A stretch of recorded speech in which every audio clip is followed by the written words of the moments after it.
Welcome back, everyone, to the Property Journey podcast, episode 20, Roy. Thank you. Today's topic, we are going to be discussing the budget, upcoming budgets. So it's a bit of a preview. It's not good. It's not good. Not something that we would normally cover, but it does affect people with property, inheritance, all these types of things like that. Yeah, which does run in the core of most people, no matter what. On this podcast, I know we touch on investment. We also touch then on, obviously, on first-time buyers, people buying property. One of the things, obviously, most people then, and I'm saying most people, but will end up in their lifetime owning property. And hence then, when it comes to these things and the likes of the budget and stuff, it is going to affect them at some stage. Yeah. So this is Labour's first budget, and I did have the year percentage or whatever. I think it was 2010 maybe. So there's a lot of thoughts around what they're going to be doing. Big thing at the minute is in the news they're reporting there's a £22 billion black hole. What we know from that is there's going to be tax increases no matter what. Yeah. Now Labour obviously pledged that headline rates such as income tax, national insurance contributions aren't going to move, which leads us then into the avenue of what is. So this at the minute, obviously today is the 23rd of October, so in a week's time, the 30th of October, the budget is set to be released. So at the minute, most of what we know is going to be speculation. That's the big thing. So I'm a very positive person. Normally there's ways around everything and everything works out okay, but the media has been talking about this for the last 3-4 months. It's a way of preparing everybody that there's going to be a lot of changes, and that preparation should be giving everybody time to get organised, but it's also to protect the markets as well, because if all this tax rises comes out without any sort of an inclination, then that just can spook the market and spook the economy. So there's definitely going to be changes. To be fair, a lot of the tax hasn't changed for many, many, many years that we're going to be touching on here as we discuss it. So, there will be those changes. It's going to impact a lot of people. It's probably going to impact more people in Northern Ireland than people actually realise. The government said that they'll not be, affecting the working class. It's going to be the broad shoulders. But the way they visualise that is they're looking at those who have, lots of assets and lots of money. In Northern Ireland, drive down the road, every other field is probably owned by by a small farmer. So to you and me, that farmer, they maybe don't have much money, or they're just making enough to get by. But from a government point of view, they own land, and that land could be worth 20,000-30,000 an acre. So they're worth a lot on paper, and that's what they're counting as the broad shoulders. That's the sort of person that's going to be targeted here. And as you say, because Northern Ireland still is that sort of more agricultural led, there's still a lot of land out there, farmers, it's still a big part of the country. Yeah, it's those people that are going to be affected going forward, and hence why we want to sort of talk about this, because you may not think it's going to affect you, but if the price of your property is over a certain amount, or the price of your assets are over a certain amount, no matter what, at some stage this is going to come. So I've made a few notes. I don't want to hammer into them too much, but we don't want to try and bore you with the percentage changes or anything like this here. We want to make it understandable so that most people then will be able to get a realistic view of what's being changed. So at a glance, capital gains tax is meant to go up. Inheritance tax, from what I know, BBC has confirmed that there is going to be changes no matter what. We just don't know what it is. There's different wee things about property taxes going up as well, which we'll delve into. As we've already seen, there's going to be tough decisions being made. Winter fuel payments really rocked the boat with that one already. So what we know has been confirmed is, as I said, the inheritance tax, there is going to be changes there. Is probably, if you watch the news, there was the whole debate about the non-dom status and people having their taxes outside of the country. Rishi Sunak's wife was bore the brunt of that argument. There's going to be changes there. There's VAT on private schools, which doesn't really affect us here mostly. And the other one then that I just wanted to touch on briefly was stamp duty, land tax. There's set to be a percentage increase on it for overseas people buying residential properties here.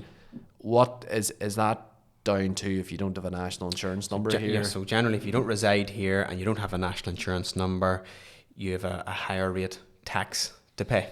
So basically they're targeting, again, this is probably to cool the London market where there's a lot of foreign investment. So, if they increase the tax there, it has a knock-on impact throughout all of UK. Northern Ireland's part of that, so therefore then anybody coming here who are non-Northern Ireland resident and don't have a national insurance number, then they're going to have a higher tax, stamp duty to pay. And just for, obviously we do have listeners that are from other countries residing in Northern Ireland. As long as you've got a national insurance number for here, this shouldn't affect you if you're buying, for example, a property, in Northern Ireland. Generally, not. You're not counted then as a non-dom. You're basically you fall into the other standard formats, which is either first time buyer, home mover, or a second home owner or higher rate. And that's why I wanted to clarify that, because it's what people see the strap line and they maybe don't understand exactly what it is. So, and the other thing then is the headline rates are obviously not set to move. That was a promise. We'll wait and see if that promise is broken or not. So the first one that I wanted to touch on, Roy, is capital gains tax. Capital gains, and this is going to be great for us, because this is based on my research here. You're learning something. I'm learning something. Capital gains is based on essentially anything that would be considered an investment. Yeah. So very, very simply, if you buy an asset, namely in this example, a property, you buy it, you sell it at a later date and you make a profit on it. So you sell it for more than what you paid for it. Then there's a tax to pay on that. Now, over the last few years, there's been different allowances. So you're allowed, first of all, £12,000 tax-free allowance. Then they cut that to £6,000. Then that was cut to £3,000. So that's more than likely speculated that that's going to be removed. So that first part of it was tax-free, and then after that, it was on a percentage basis. So again, some people don't like, generally people don't like paying tax. If you do make a profit, it's inevitable that tax has to be paid. I wouldn't be overly concerned about it. It's just a matter of maybe if you're buying and selling a lot of property, or you're planning on selling property in the future, you just need to be a wee bit more organised, a wee bit more planned, and there will be tax allowances that things that you can do which you can maximise that and reduce your tax. But if it's something in the short term, if you own property and you're not thinking about selling it, I wouldn't be panicking. Property's always a long-term game, and no matter what, all being well, yes, it'll rise in value and you'll make enough money and you pay that tax. So it's only something if you're considering about, if you were going to sell in the immediate term, it might be something whereby you need to make that decision now fairly quickly. Are you committed to selling it, or do you just realign your goals and maybe just hold on to it for another term? And clarification on that, this would be relevant to people with a second home. Yes. So if you move house, so the house that you reside in, if you sell it and buy another house, doesn't matter how much money you sell that for profit-wise, it's tax-free because it's your main residence. It's only if you sell a second house is whenever you come into this bracket here of the capital gain. And because if you start to go down the rabbit hole of taxes, you will have a very sore head, have probably no more understanding than what you first started out with, and it fair play to accountants and the likes of yourselves as solicitors that are able to navigate this, because it is complicated no matter what you look at. Within the likes of capital gains, there's also certain reliefs, stuff like that, as you said, allowances, things along those lines. So one of the things that I picked up on was there's reliefs for, and I'm going to touch on the second one in a minute, but businesses and agriculture. So the first one I wanted to touch on was business. It's called business asset disposal relief, mainly for sole traders and partners or partnerships. So if you basically sell your business, takes you over the higher threshold for tax, you may be eligible for relief. Those are the types of things that they're potentially going to be setting about removing. Yeah. So if you're essentially selling your business as a sole trader or a partnership, it would be worthwhile potentially talking to the likes of, you know, your solicitors, things like that.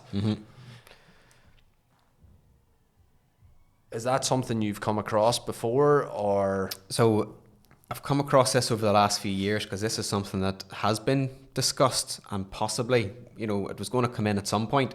So over the last, maybe I would say the last 4 years, 5 years, I've seen a steady rise in the number of baby boomers, you know, those in their 50s who are considering selling and have just decided, no, I'm going to sell sooner rather than later, simply because they got out of their business and they paid little to no tax when they sold that business, whereas now anybody thinking about selling a business, they're going to be taxed more. So again, it's one of those things, a lot of people don't make decisions. I was at a seminar last week there for solicitors, and one of the guest speakers was talking about, you know, if you are that, you know, mature stage of your life, you should be thinking ahead. You know, you should be planning what's your exit strategy.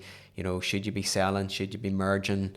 You know, what are you doing? Unfortunately, a lot of people in that era just have this mindset of, oh, I'll trot on. And to me, that's silly, because what they're doing is they're maybe not in all occasions, but very commonly they're not able to keep up with current trends. They don't have any knowledge of current trends, and effectively their business is just running down and down and down. And every day that they're continuing to run that business, they're devaluing their asset. So it might be the case where it could be time, maybe sell, maybe merge, and pay less tax than what you would be in the future. I suppose that would nearly fall under like legacy planning. Yes. You know, and again, it's worthwhile speaking to your solicitor about that then, that they would be able to help you, you know, go through what needs to be done, how do you get through the exit strategy, is there potentially maybe another buyer out there, all those types of things. Yeah. That leads me on then to obviously inheritance tax. Inheritance tax, you pay, let me get the figure, 325 if it's over 325,000. I'll test you here. So once somebody dies, then the first 325,000 is tax free or inheritance free, and then likewise, then if you're a married couple, then that doubles up, and then there's other allowances in there too. But I'm not going to bore you, but that's it in a very simple nutshell. So if you pass away and you're a married couple, then if your assets are over that 650,000 threshold, then anything after that then is taxable. Obviously, we don't know, as we've said, what exactly is being planned in terms of whether there's going to be a percentage increase, whether maybe that threshold is going to drop. Mm-hmm. But it's worthwhile then if someone is, because there's different rules out there, and this is where it can get extremely complicated. If you transfer ownership or gift, I think it's the correct legal term for it. If you were to gift property or gift, you know, assets to children, for example, that there's a 7-year rule that it's not questioned.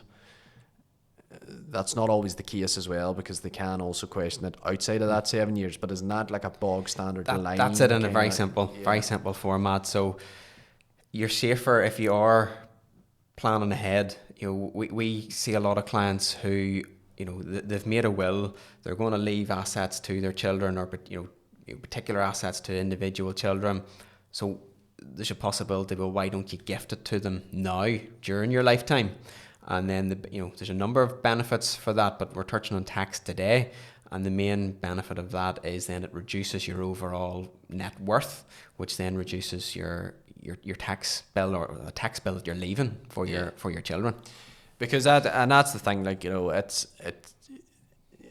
with, and some people would describe that as, why would we want to give that up now while we're still here, all these different options. But there is a lot of options out there, and it's always worthwhile having a chat with your solicitor. They can give you the options, and then it's up to you to make the right choice for yourself. A solicitor, some people misunderstand the role of a solicitor, and I see it quite a lot where clients come into me and they say, well, what should I do?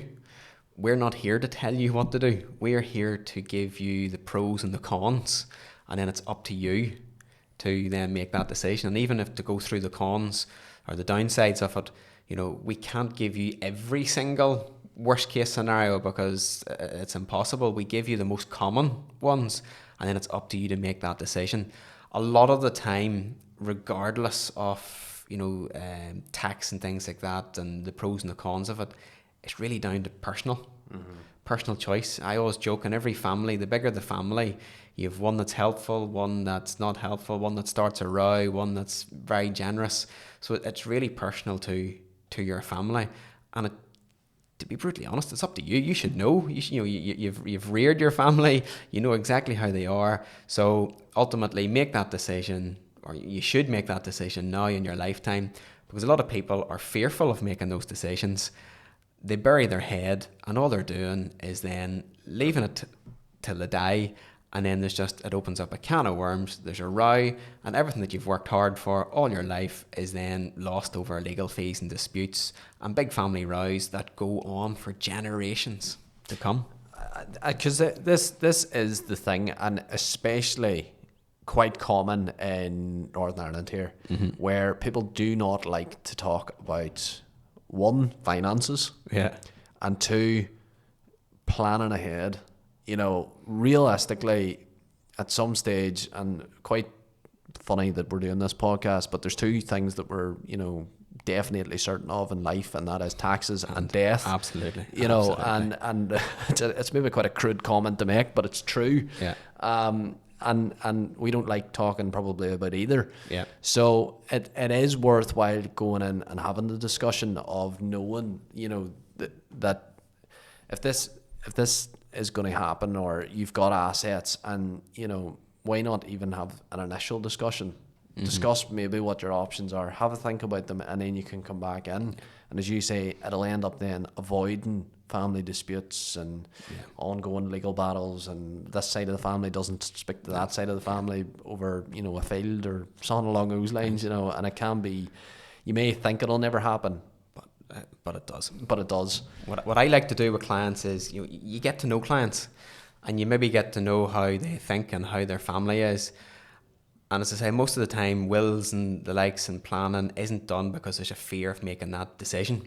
So I always believe, at least take small steps. So I get a client in, and if they're afraid of planning ahead, we'll start taking wee steps, and start peeling it down and working it out. And literally, I find that within an hour's conversation with the client, from the start, they don't know what they're doing. But at least after an hour, you've went through it all. And if you haven't it all sorted out, you have the vast majority of it sorted out. So hopefully you have a real good rapport with your solicitor. If not, build a good rapport, get to know them, and then get the advices and the options and go from there. So again, as we're talking here, this is obviously a lot about inheritance and inheritance tax, and I know we're probably not discussing tax rates as such, but these are all still things that are going to be affected. If you've got your assets and you're going to have an inheritance of family and whatnot and children that are going to benefit from this, you are going to end up being affected when we know exactly what's going to happen. The second big one that I wanted to talk on then is there is an agricultural relief, and currently, if you pass active agricultural land in your will or your estate, that it is due a relief then on the transfer of that. Yeah. So if you own land and you're an active farmer, so that means normally you need to have a herd number and a flock number and be out on the day-to-day basis. So if you're an active farmer and you pass away, then that land is zero rated. There's no tax to pay on that. So for a lot of landowners, that is the case. They are out doing that work, and then they'll have nothing to worry about. But there is talk that is potentially going to change here in the budget, which is going to be quite a big one. Because if you're getting a zero rate, for example, on the active land, and you maybe have 100 acres or God knows how much, and there is then a small, even if it is a small tax to pay, the transfer of that could be quite a substantial, but we're talking here whenever it goes to an estate, essentially. If that land, again, the previous conversation has been opened up and there's potential transfer of that land as and when, if someone, say, for example, in their 60s, and that land has begun to transfer over, then you're essentially then, securing that for your family's legacy then. Yeah. As I said earlier, a lot of people don't realise a typical country person here in Northern Ireland would own 10, 20 acres. I appreciate maybe people in England that count that as, I think they use the term as a small holding, and they think that's very small and meagre, but in Northern Ireland it's very, very typical that a lot of people own 10, 20 acres. Even somebody with 20 acres, like, that's worth anything up to, depending on the area, condition, you could be talking £600,000. So the person themselves mightn't have much income and they're struggling to make ends meet, but instantly that's £600,000.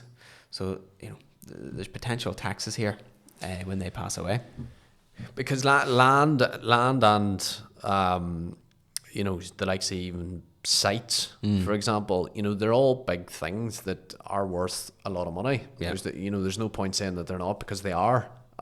So it's definitely worth the chat then, and like, this is coming from me. The more I dig and read into this and research it, and God, I'm going to have a great day next Wednesday when the budget comes out and I'm sitting in the office watching it and clued in to see what's happening. The more you read into it, the more you kind of think, people need to have the conversation now. Yeah. And again, I don't want this to sound crude, when they're alive. You need to have the conversation now and think about your options and think about what you want to do, rather than leaving it to whenever you pass away, and then it's a mad fight to try and figure out what's actually going to happen. Would that be something? Absolutely. I have to say, from our point of view, over the last 8 weeks, we've seen no impact on the property side of things. So we're not seeing anybody, bailing out, so to speak. So there's great confidence there in the property market. Business wise, we've seen a small increase, yes, in some people talking about maybe selling, considering mergers, things like that. But where we have seen a big uplift is the typical landowner who is maybe in their late 60s, early 70s, are now deciding, I want to gift part of the farm or part of the land away. We've seen a big increase in that side of the business over the last 8 to 10 weeks. Essentially future planning. Yes. Essentially future planning. And again, it these are the types of conversations you should be having, no matter what. So I don't think there was anything else that kind of was jumping out at me. I know the big things are obviously going to be that we're looking out for in the property side of things then is what way are people going to be affected in terms of, even if it's their residential property or second homes, rental properties, investment properties. We're going to be looking out to see how they're going to be affected, and then obviously then looking at the likes of capital gains, inheritance tax, those sides of things. You could really lose your head whenever you look into this, because then you have fuel duties and vape duties, and I'm not even going to go there. But those are kind of the main ones. That's speculation at the minute. We have obviously no confirmed reports other than what we're kind of going on there. BBC's confirming inheritance tax changes. In terms of when these changes come in then, are they coming in right away? is it going to be whenever the tax year changes in end of March, start of April? Could some come in now? Could some go in, in 6 months' time? This is again, I know we're trying to touch everything here, but at the same time not overcomplicate it. So without delving into it, there's going to be some of these changes which are going to be instant, which means if you haven't made plans or done anything, you've missed the boat. And then there will be others that will be phased in. So like, for instance, the likes of tax, your income tax, if there's any changes on that, that's all going to be phased in possibly, or it'll be in at a future date. But there are most certainly going to be changes which will be instant. And it's just making sure you sort of know, but as you say, if you haven't already had the conversation, maybe start thinking about having the conversation quickly.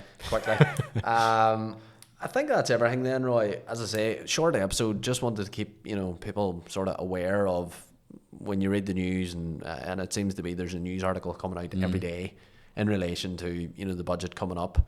I know wee things like the borrowing rates have slightly increased, but that's every time there's a budget, because it's like we don't know what's happening.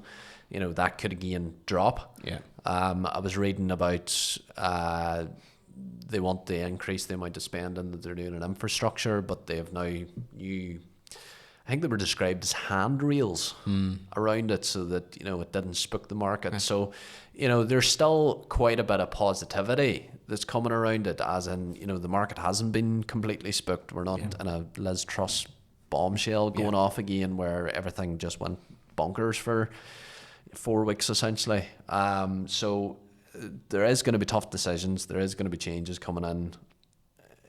It's certainly not going to be great, but at the same time, for the vast majority of people, it may not affect them. It is maybe going to be for the ones that are the higher earners, but as you say, people with land should be considering this. Farmers maybe should be considering, opening a conversation. Business owners should be considering opening a conversation.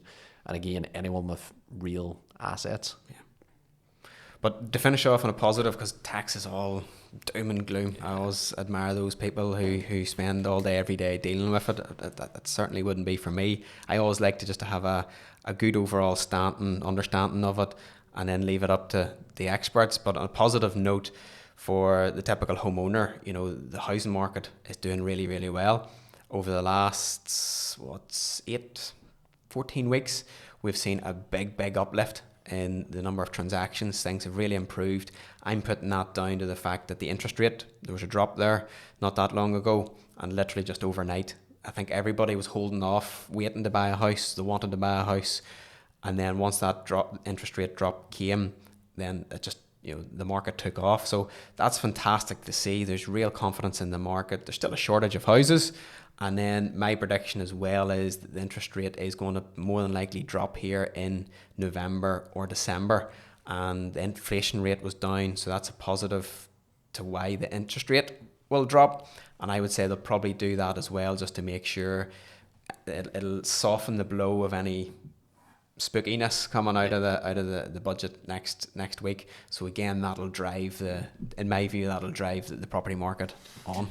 And there is obviously wee things in there, like, again, whether or not this is going to be in Northern Ireland, or it could just be the mainland, but they were talking about like recategorizations of greenbelt areas to allow for maybe more houses to be built. Then obviously, it's going to be beneficial for the housing market. So there is probably going to be, again, maybe worth noting along with the side that this is all speculation, but also the fact that some of these things may be only mainland, as in England and Wales, because sometimes Scotland has their own stuff, Northern Ireland has their own stuff, or it could be UK wide. So again, it's breaking that down as well and figuring out what's going to be sort of Northern Ireland based, what's going to be UK based, what's going to be England based. But that's a positive as well. We want to see more houses. We want to see, the increases in people being able to buy their own homes. So next week, episode 21 is going to be the budget. And we'll dissect some of the changes that we've been talking about here. We'll see what the impact then is actually confirmed then. So that's episode 20, Roy. Thank you, Chris. Nice wee short one for everyone. Thank you everyone for tuning in. And if you do have any questions or you want to get in touch with us, just ping us a wee message in our social media, and someone will come back to you then and see what we can do for you. Absolutely. Thank you. Cheers.